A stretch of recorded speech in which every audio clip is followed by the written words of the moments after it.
कब्र की आखिरी फट्टी लगाता है और उसके पास ही बैठ जाता है। लड़की कब्र के बंद होते ही कैमरा ऑन कर लेती है। कब्र के बाहर दिखाया जाता है कि एक सांप ऊपर से गुजर कर कब्र के अंदर आ रहा था, जिसे सीता के भाई ने नोटिस ही नहीं किया और सीता को इस बारे में इन्फॉर्म नहीं किया। सीता के इस अजीब एक्सपेरिमेंट के पीछे रीजन थी उसका पास्ट। उसने अपने मॉम डैड को अपनी आंखों के सामने एक बॉम्ब ब्लास्ट में खोया था और तब से उसके जहन में ये बात बैठ गई थी कि अच्छे लोगों का हमेशा एंड अच्छा नहीं होता। बुरे लोग दुनिया में भी फायदा ले जाते हैं और मरने के बाद भी इनको कोई सजा नहीं मिलती और ना अच्छे लोगों को कोई इनाम दिया जाता है, जैसा रिलीजन स्टडी में उन्हें बताया जाता था। सीता के मॉम डैड के मरने के बाद सीता और उसके भाइयों को सालों पहले ऑर्फनेज में छोड़ दिया गया था, जहाँ पर लिलियन टीचर उसे बताती है कि बुरे इंसानों का अंजाम बुरा होता है, चाहे वो उन्हें मरने के बाद मिले। लेकिन सीता को इस चीज पे बिलीव नहीं था और अपनी टीचर को गलत साबित करने के लिए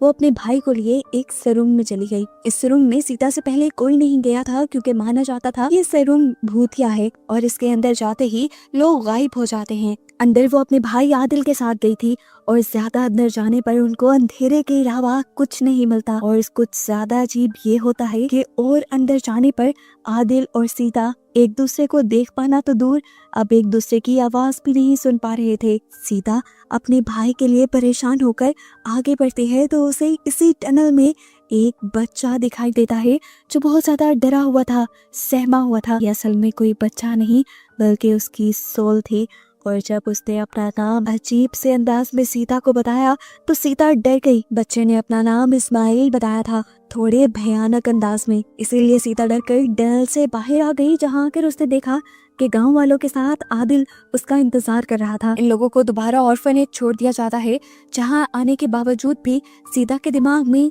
एक ही सवाल था कि इस्माइल की सोल इस टनल में कैसे आई होगी, उसकी सोल ऐसे भटक क्यों रही है। उसने अब टीचर्स की और यहाँ पर काम करने वाले लोगों का पीछा करना और उनकी बातें सुनना शुरू कर दी। और एक दिन जब एक टीचर और एक केयर टेकर बात कर रही थी तब सीता को इस्माइल का असल पता चल गया। उसे पता चला कि ये ऑर्फनेज एक बहुत ही अमीर आदमी का था, लेकिन ये ऑर्फनेज उसने अच्छे मकसद के लिए नहीं बनाया था। उसने बच्चों को सहारा देने के लिए ये ऑर्फनेज नहीं बनाया था, बल्कि उसने ऑर्फनेज ये अपने लिए बनाया था। वो बेसहारा बच्चों को यहाँ सहारा देता था और उनमें से जो बच्चा उसे पसंद आ जाता था वो उसे ले जाता था। अमीर लोग उस बच्चे का मिसयूज करते थे और इस्माइल भी उन्हीं बदकिस्मत बच्चों में से एक बच्चा था जिसके साथ बहुत सारे अमीर लोगों ने मिलकर ज्यादती की थी और तब से उसकी रूह उस टनल में भटक रही थी। सीता सुन पाती है कि इस मर्तबा उन्होंने आदिल को चुन लिया था। टीचर्स बताती हैं कि उस रात के बाद इस्माइल किसी को नहीं दिखा, लेकिन सीता ने उसे टनल के अंदर देखा था। अब सीता अपने भाई की जान बचाने के लिए फौरन अपने भाई के पास जाती है, लेकिन इससे पहले कि वो अपने भाई को पकड़ पाती, दो आदमी उसके भाई को ही पकड़ लेते हैं। सीता उनके लिए खतरा बन सकती थी, इसीलिए उन लोगों ने सीता को भी पकड़कर स्टोर रूम में कैद कर दिया, जिसके खिड़की और दरवाजों को सील किया गया था। अपने भाई को बचाने के लिए सीता ने दिमाग लड़ाया और अपना स्कार्फ उतारकर उसकी मदद से इन सील हुई खिड़कियों को तोड़ने की कोशिश की, जिसमें वो कामयाब भी हो गई। उसके बाहर निकलते ही यहाँ पर केयर टेकर उसके पास आई। वो सीता के लिए कुछ पैसे और जरूरी सामान लाई थी ताकि वो अपने भाई को बचाकर यहाँ से कहीं दूर चली जाए। सीता के भाई को ये लोग कहाँ लेकर जा रहे थे केयर टेकर ने ये भी बता दिया था। सीता भागते हुए जंगल के रास्ते से होते हुए पहले ही उस सड़क पे पहुंच गई जहाँ से उन्होंने आदिल को लेकर गुजरना था। उसने पत्थर मारकर पहले ड्राइवर को डिस्ट्रैक्ट किया और फिर अपने भाई को बचाकर वहां से भाग निकले, जिसके बाद सीन कट होकर हमें 10 साल बाद बड़ी हुई सीता को दिखाया गया जो अब एक ओल्ड एज होम में काम करती है। वक्त गुजर जाने के बावजूद भी सीता के दिमाग से अपने मॉम डैड वाला हादसा और उस टाइम दिमाग में आने वाली ये बात नहीं निकली थी कि बुरे लोगों का अंजाम भी वैसा ही होता है जैसे अच्छे लोगों का। मरने के बाद दुनिया में तो बुरे लोग ही फायदे में रहते हैं, मरने के बाद भी उनको कोई फर्क नहीं पड़ता और ना ही अच्छे लोगों को कोई इनाम या सुकून दिया जाता है। अब वो इस बात को साबित करना चाहती थी और इसके लिए किसी भी हद तक जाने के लिए तैयार थी। अपने इस एक्सपेरिमेंट के लिए वो अपने ऑर्फनेज के मालिक को ही चुनती है जो बचपन में बच्चों के साथ ज्यादती किया करता था। वो इस टाइम उसी के ओल्ड एज होम में रह रहा था। पहले उसके सारे बुरे कारनामों के सबूत इकट्ठे करती है और फिर बुरे आदमी को नशा देकर उससे उसके सारे गुनाह उगलवा लेती है और इन सब बुरी चीजों के एहसास से आखिर वो खुदकुशी कर लेता है। लाओबाई के बच्चे भी सारे उसके बुरे कामों के बारे में जानते थे, लेकिन लाओबाई बहुत पैसे वाला था, इसलिए उसे कुछ नहीं कहते थे। मरने के बाद उसका एक भी बेटा उसका साथ नहीं देता। ओल्ड एज होम वाले ही उसका फ्यूनरल करते हैं। आदिल उसे नहलाता है, जिसके बाद उसे कफन पहना कर दफन कर दिया जाता है। अब सीता ये देखना चाहती थी कि इस बुरे आदमी का मरने के बाद क्या अंजाम होगा, इसीलिए वो कब्र में लेट गई। ये वही सीन है जो मूवी के स्टार्ट में हमें दिखाया जा रहा था।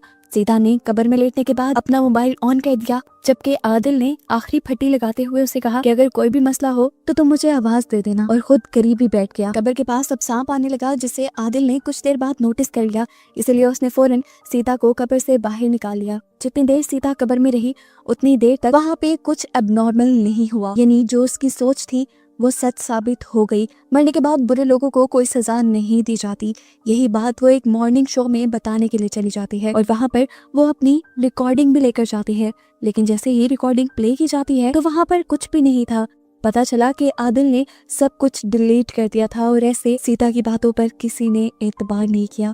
सीता चिल्लाई, रोई। उसने आदिल से पूछा, तुमने ऐसा क्यों किया? आदिल बताता है कि उसे ये सब करना ठीक नहीं लगा। इस तरह करने से बुरे लोगों को और शेयर मिल जाएगी और अच्छे लोगों की कोई कदर नहीं करेगा। वो सीता से कहता है, तुम भी कौन सा अच्छे हो? तुमने भी अपने अलावा किसी का नहीं सोचा। तुमने तो ओल्ड एज होम में ड्यूटी भी सही से नहीं की, जो तुम्हारा फर्ज था।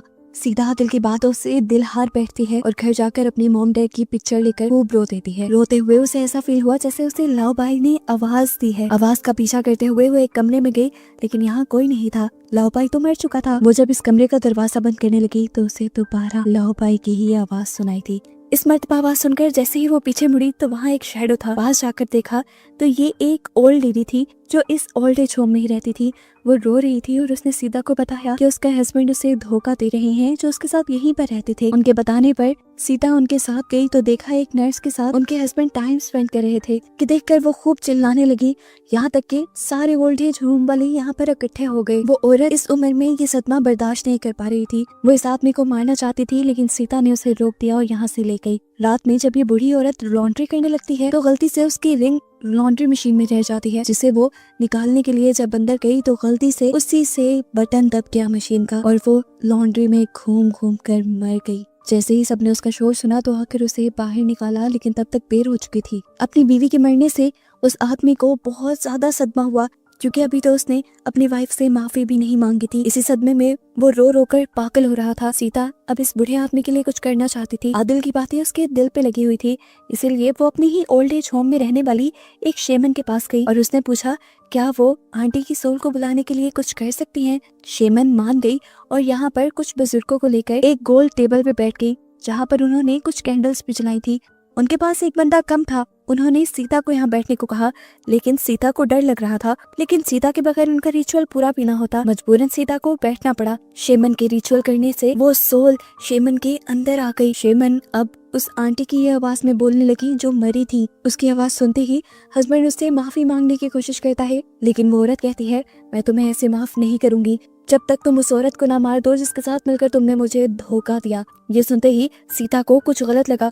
उसने फौरन शेमन से रिचुअल बंद करने को कहा, लेकिन तभी सारे बूढ़े लोग उसी आंटी की आवाज में बोलने लगे कि उस औरत को मार दो। सीता को खतरा फील हुआ तो वो यहाँ रिचुअल से उठ गई। उसने सारी कैंडल्स बुझा दी और पर्दे खोल दिए। ये रिचुअल उसने तोड़ दिया और फौरन उस नर्स की जान बचाने के लिए चली गई। अभी वो उस नर्स के पास पहुंची ही थी और उसे कुछ बताने ही वाली थी कि वो बूढ़ा आदमी इस नर्स को मारने के लिए इसके करीब आ गया। सीता ने उसे बचाने के लिए उसे एक कमरे में ले गई और दरवाजा बंद कर दिया, लेकिन यहाँ पर पहले से ही उनका रिचुअल वाला एक और साथी मौजूद था जो उस औरत के पेट में स्टैब करते हुए उसे मार डालता है। वो अंकल से पूछते हैं आपने इस बेकसूर को क्यों मार दिया, जिस पर अंकल जवाब देते हैं कि मैं मरने के बाद दुख नहीं चाहता। उस औरत ने मुझे इस लड़की को सजा देने को कहा था और मैंने दे दी। उसकी बातें सुनकर सीता को शक हुआ। सीता को लगा कि कहीं इन्होंने सीता का मॉर्निंग शो तो नहीं देख लिया, लेकिन सीता तो उस मॉर्निंग शो में कुछ साबित नहीं कर पाई थी कि मरे हुए लोगों को सजा मिलती भी है कि नहीं। उसने अब इंटरनेट पे सर्च किया तो उसे पता चला कि सीता के शो के बाद बहुत से लोग सीता से इम्प्रेस हुए और उन्होंने सीता का ही एक्सपेरिमेंट दोहराया, और इस मर्तबा बहुत सी अजीबो गरीब चीजें लोगों के पास रिकॉर्ड हुई। जो लोग अच्छे नहीं थे उनकी कब्रों में से चीखने और पुकारने की आवाजें रिकॉर्ड हुई और कुछ कब्रों में सुकून मिला, जिसका मतलब था कि मरने के बाद सच में सजा दी जाती है। सीता को ये सब देखकर हैरानी हुई। उसने सोचा फिर लाओबाई के साथ वो सब क्यों नहीं हुआ था। यही सोचते हुए उसने जाकर फौरन लाओबाई की कब्र खोद दी और दोबारा अंदर जाने का फैसला किया। लेकिन हैरानकुन तौर पे क्या देखा कि वहाँ तो लाओबाई की हड्डियां तक नहीं थी। एकदम से अब कब्र की मिट्टी और कब्र की लकड़ियां उसके ऊपर गिरने लगी, जिनसे बचने के लिए वो आगे की तरफ गड्ढा खोदकर उसमें चली जाती है। उसके रास्ता बनाते ही पीछे से मिट्टी ने उसका पिछला रास्ता बंद कर दिया। सीधा आगे की तरफ बढ़ती रही और उसे एक टनल मिल गई, जिस टनल के अंदर वो चली गई। ये वही टनल थी जिसके अंदर उसे इस्माइल मिला था। वो टनल यहाँ इस शहर में तो नहीं थी। सीता को लगा कि शायद ऑक्सीजन की कमी से उसे हेलुसिनेशंस हो रही हैं, लेकिन अगले ही पल उसे इस्माइल की पुरानी वाली आवाज आई, जिससे वो जान गई कि सच में ये उसी टनल के अंदर है। वो अब इस टनल में आगे आई तो सामने सीता का बचपन था। एक कांच के शीशे के बाहर उसके मॉम डैड खड़े थे जो उसके लिए हाथ हिला रहे थे। सीता उन्हें देखकर इमोशनल हो गई। उनको देखकर वो रोने लगी और अगले ही पल ये सारी चीजें गायब हो गई। टनल दोबारा से पहले जैसी हो गई, जिसमें वो आगे बढ़ने लगी और इस वक्त उसे लाओबाई के पछतावे की और चीखने चिल्लाने की आवाजें सुनाई दी। सीता को आगे जाने पर